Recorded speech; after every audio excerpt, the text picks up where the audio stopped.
Avec Sochi, la Russie, pour la première fois, accueille les Jeux olympiques d'hiver. Elle avait déjà reçu les Jeux olympiques d'été en 1980 à Moscou, mais ils avaient été en partie boycottés parce qu'ils survenaient juste après l'invasion de l'Afghanistan par l'armée rouge.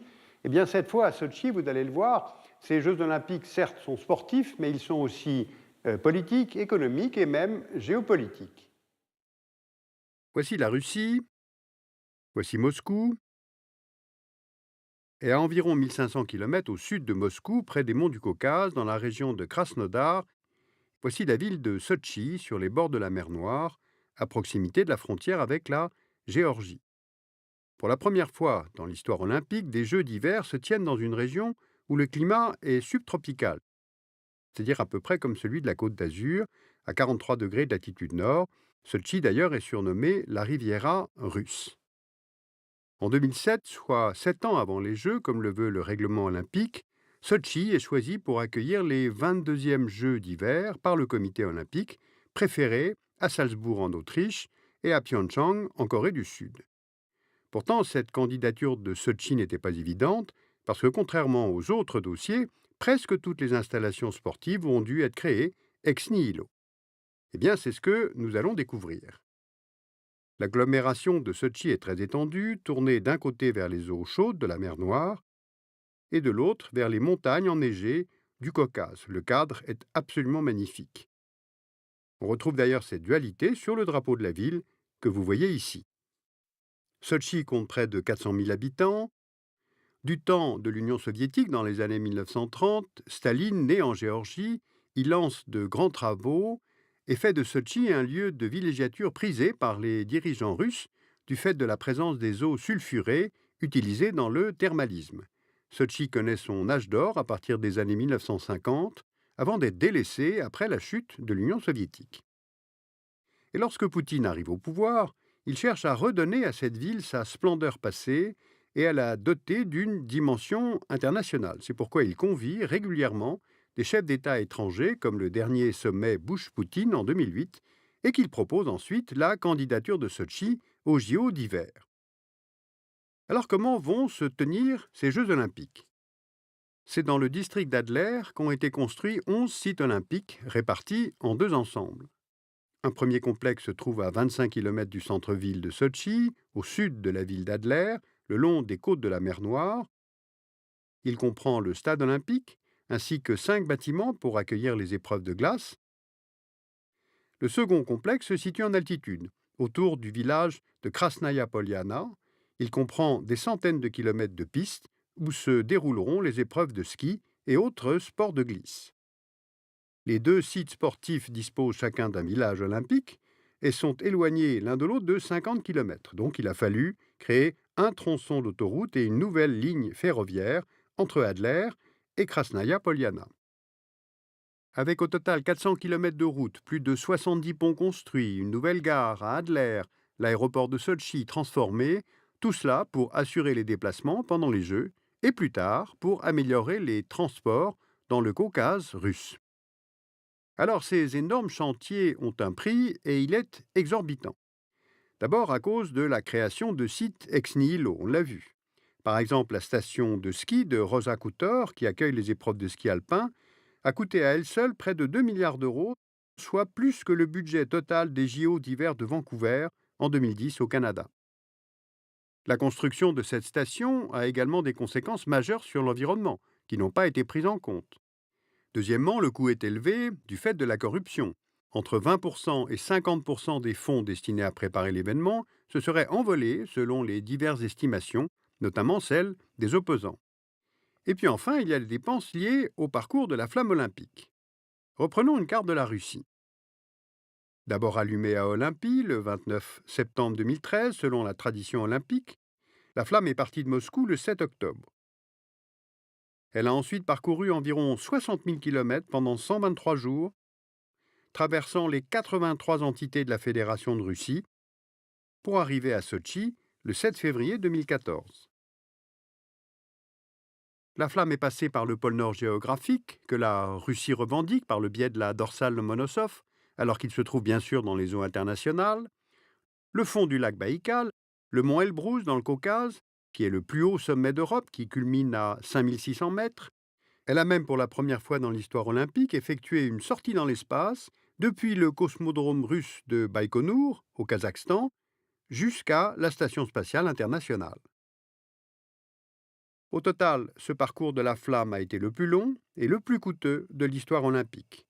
Donc, à travers ce spectacle, Moscou met en scène sa souveraineté un peu partout pour créer un effet unificateur pour la nation russe.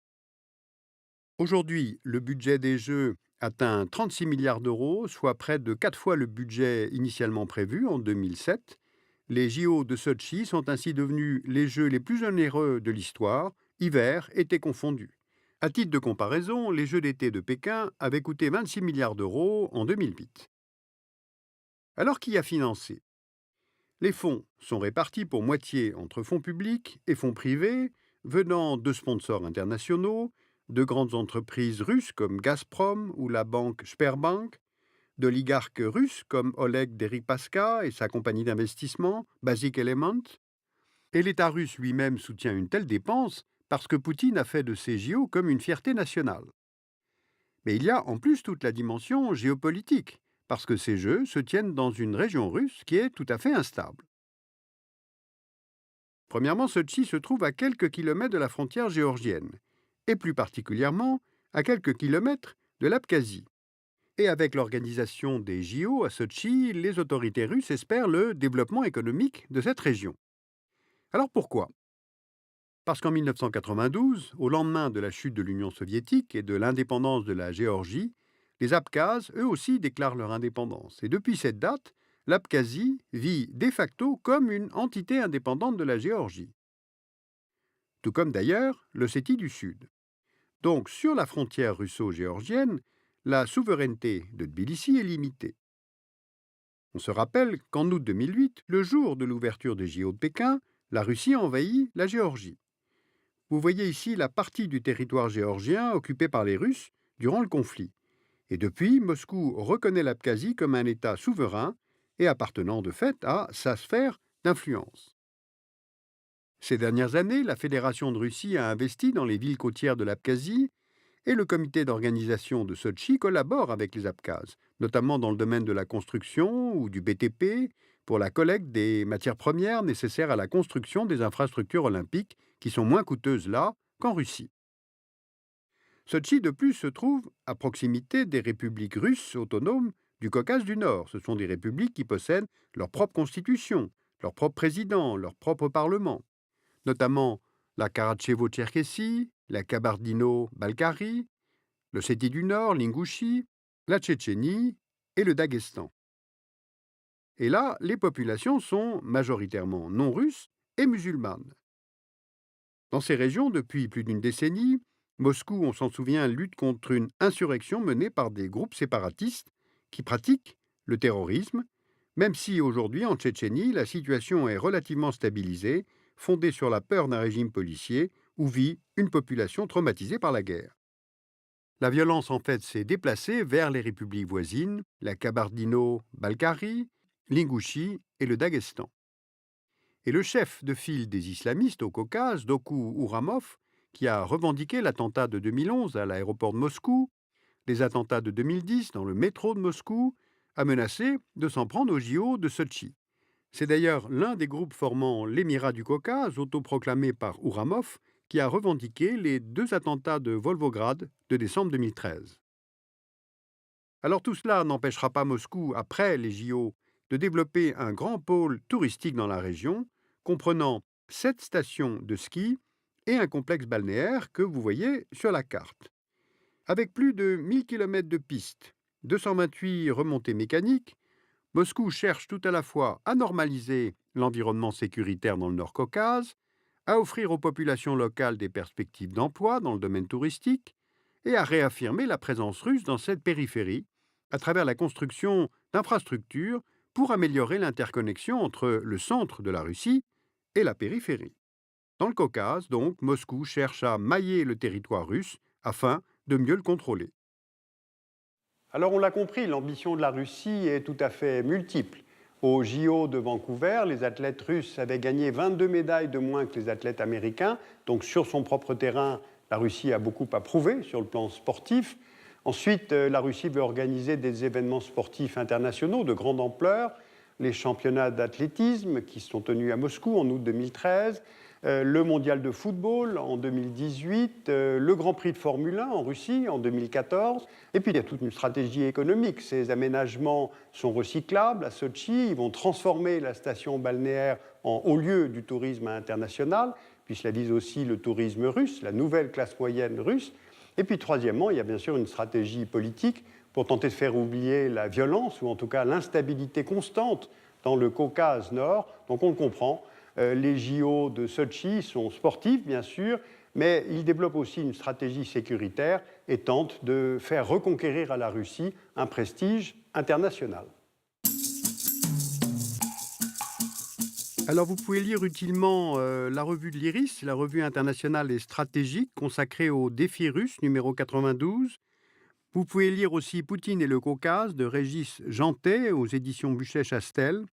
Et vous pouvez retrouver toutes ces références de livres en langue française et également des livres en langue allemande sur le site du dessous des cartes. Et puis je vous rappelle la très bonne collection Monde arabe et Monde musulman aux éditions de Bock dirigée par Mathieu Guider qui permet de bien se repérer pour suivre les évolutions des printemps musulmans dans le Maghreb et dans le Mashrek.